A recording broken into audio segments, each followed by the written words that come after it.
สวัสดีค่ะพ่อแม่พี่น้องสวัสดี FC ทุกท่านเนาะค่ะบ่ว่าจะเป็น FC เก่า FC ใหม่เนาะค่ะที่เขามารับชมรับฟังทางช่องของเจตาพารวยเนาะและในทางช่อง YouTube เนาะค่ะมื้อนี้เจตาก็จะวางแนวทางของลาวพัฒนาค่ะลาวพัฒนามื้อนี้วันจันทร์วันที่20เนาะพี่น้องลาวพัฒนาออก20:30ค่ะลาวพัฒนาที่ผ่านมาของซองสุวรรณค่ะซองสุวรรณเนาะ50935ล่าง3ตัว509ของเพิ่นเข้าไป53ค่ะลาวออก35ของเพิ่นออกตัวกลับ53เนาะเข้าอยู่ค่ะซองสุวรรณ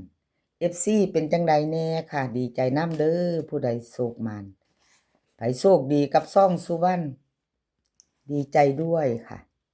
ผู้ใดบ่ทันได้บ่ทันโชคดีก็มาไปตามต่อมื้อแลงเนาะค่ะยังบ่ทันโชคดีบ่ทันหมานก็ไปต่อมื้อแลง20:30ลาวพัฒนากับซองสุวรรณเนาะค่ะซองสุวรรณแนวทางใหม่ให้มาแล้วค่ะมาแล้วแนวทางใหม่มือใหม่ไปต่อเนาะค่ะกับซองสุวรรณกราบขอบบุญขอบคุณซองสุวรรณหลายๆเด้อค่ะที่ให้แนวทางมาวางทางช่องเนาะกราบขอบพระคุณเป็นอย่างสูงค่ะวิ่งรูดค่ะซองสุวรรณเพิ่นให้มา6กับ7 2ตัว4หางค่ะ61 62 71 72เบิ้ล66 77 3ตัวค่ะ3ตัว671 672 667ค่ะวิ่งรูดเพิ่นเด่น7ร่อง6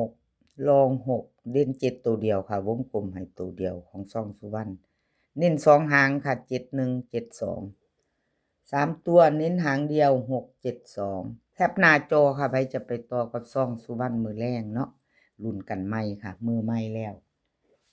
วไปต่อเนาะค่ะกับซองสุวรรณ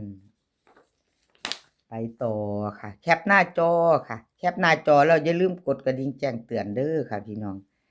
จะได้บ่พลาดคลิปของเจตาพารวยเนาะลงปุ๊บจะได้เห็นปั๊บกดกระดิ่งแจ้งเตือนเนาะค่ะ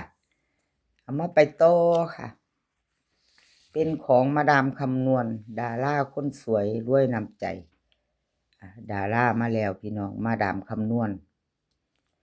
วันที่17ที่ผ่านมาค่ะ509กับ35เนาะของมาดามคำนวณบ่เดินค่ะมาดามคำนวณบ่เป็นหยังเนาะค่ะเจตาเป็นกำลังแรงใจให้เป็นกำลังใจให้กันและกันเหมือนเดิมค่ะ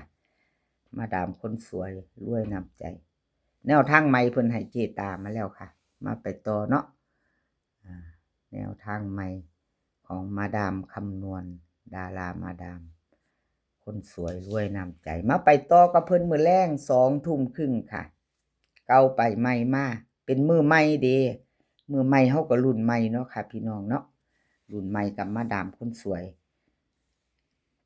เว้าก็ม่วนๆตัวมาดามเว้าม่วนเว้าหวานเสียงใสเสียงแจ๋วล่ะ เอามาต่ออันเว้าเรื่องเพิ่นแล้วก็ได้หัวโลดเนาะมาดามเนาะอัธยาศัยดีคนมีน้ำใจ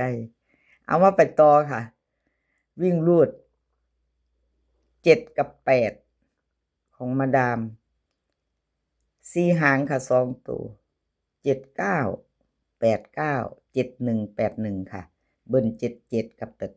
88 3ตัว3หางค่ะ798 781 778ค่ะวิ่งรูดทอกันค่ะ7เด่น7กับ8วงกลมให้เท่ากัน71กับ81ค่ะเพิ่นเน้น2หาง2ตัวเนาะ2ตัวเพิ่นให้มาดาม71กับ81ค่ะ3ตัวเน้นหางเดียวค่ะ781แคปหน้าจอค่ะไผจะไปต่อกับมาดามคำนวณเนาะดารามาดามคนสวยรวยน้ำใจไผจะไปต่อกับเพิ่นแคปหน้าจอค่ะแคปหน้าจอแล้วได้ไปต่อเลขรับนางฟ้าค่ะ รับนางฟ้า17ที่ผ่านมาค่ะพี่น้องประวัติเพิ่น50935 17หลุดไปเนาะ15ก็หลุดไปบ่เป็นหยังค่ะให้กำลังใจคือเก่าเลขทุกตัวเอามาวางเพื่อเป็นแนวทางค่ะโปรดใช้วิจารณญาณในการรับชมเป็นอย่างสูงเนาะเป็นเพียงแนวทางค่ะพี่น้องพิจารณาเอาชอบก็จัดขัดก็ผ่านเนาะค่ะมีเขามีรุดไม่มีอะไรแน่นอนกับแนวทางเนาะค่ะมาใดไปใดเลขรับนางฟ้าค่ะไปต่อมาใหม่มือใหม่วันที่20แล้วมื้อนี้กับขอบุญขอบคุณเลขรับนางฟ้าหลายๆเด้อค่ะที่ให้แนวทางมาวางทางช่องเนาะเลขรับนางฟ้าวิ่งรูดเพิ่นให้มา9กับ1ค่ะ2ตัว4หาง5915 9717เบิ้ล9911 3ตัวค่ะ915 917 991วิ่งรูดทอกันค่ะเด่นเท่ากัน9กับ1 2หาง2ตัวค่ะเพิ่นเน้นให้97กับ17ค่ะ3ตัว1หาง917เอาแคปหน้าจอค่ะไผจะไปต่อกับเลขรับนางฟ้าแคปหน้าจอค่ะไปต่อพิจารณากันมื้อแลงเนาะค่ะกับลาวพัฒนา2 ทุ่มครึ่งไปต่อค่ะชอเชษชัยหนุ่มน้อยหน้ามนต์คนรูปหล่อช่อเชษชัยกะวันที่17ที่ผ่านมาเนาะค่ะ2ตัวมา1ตัวค่ะ2ตัวมาตัว1เนาะช่อเชษชัยเพิ่นเข้า0เนาะพี่น้องเพิ่นมา0มาไปต่อไปใหม่กัน0บน2ตัวมา1ตัวหนุ่มน้อยหน้ามนต์คนรูปหล่อช่อเชษชัยวันที่20ค่ะกับขอบุญขอบคุณแนวทางใหม่ที่ให้มาว่างทางช่องของเจตาเนาะค่ะซอเฉดชัยกับขอบพระคุณเป็นอย่างสูงเนาะค่ะมาไปใหม่กับเพิ่นมือแรง2 ทุ่มครึ่งเตรียมแคปหน้าจอค่ะ FC ชอเชษชัยเตรียมแคปหน้าจอไปต่อ2 ทุ่มครึ่งวิ่งรูดค่ะ8กับ0 2ตัว4หาง8101 8202ค่ะเบิ้ลก็จะมี8800 3ตัวค่ะ3ตัว801 802 880ค่ะวิ่งรูด0กับ8นี่เด่นเท่ากันค่ะช่อเฉดชัยให้มาเด่นเท่ากัน2หาง2ตัวค่ะ01กับ02 3ตัวนี่เน้น2หางค่ะ801 802พิจารณาค่ะพี่น้องชอบก็จัดขัดก็ผ่านเนาะเลขทุกตัวเอามาวางเพื่อเป็นแนวทางเนาะค่ะเป็นเพียงแนวทางติดตามรับชมรับฟังชอบกระจัดคัดกระผ่านเนาะค่ะพี่น้องชอเชษชัยแคปหน้าจอใครจะไปต่อกับเพิ่นมือแรง2 ทุ่มครึ่งรุ่นกันใหม่เนาะค่ะกับมือใหม่เป็นวันจันทร์รุ่นใหม่ไปใหม่ไปต่อเนาะค่ะแคปหน้าจอ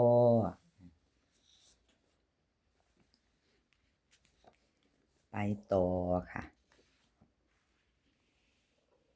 เลขมีที่มาค่ะเลขมีที่มา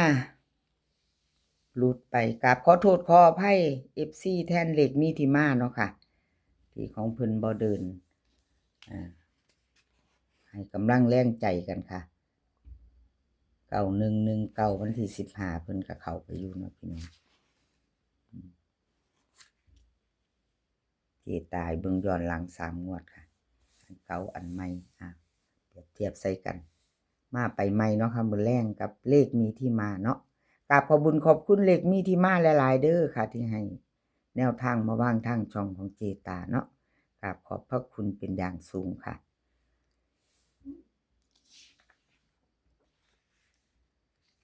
วิ่งรูดค่ะเลขมีที่มา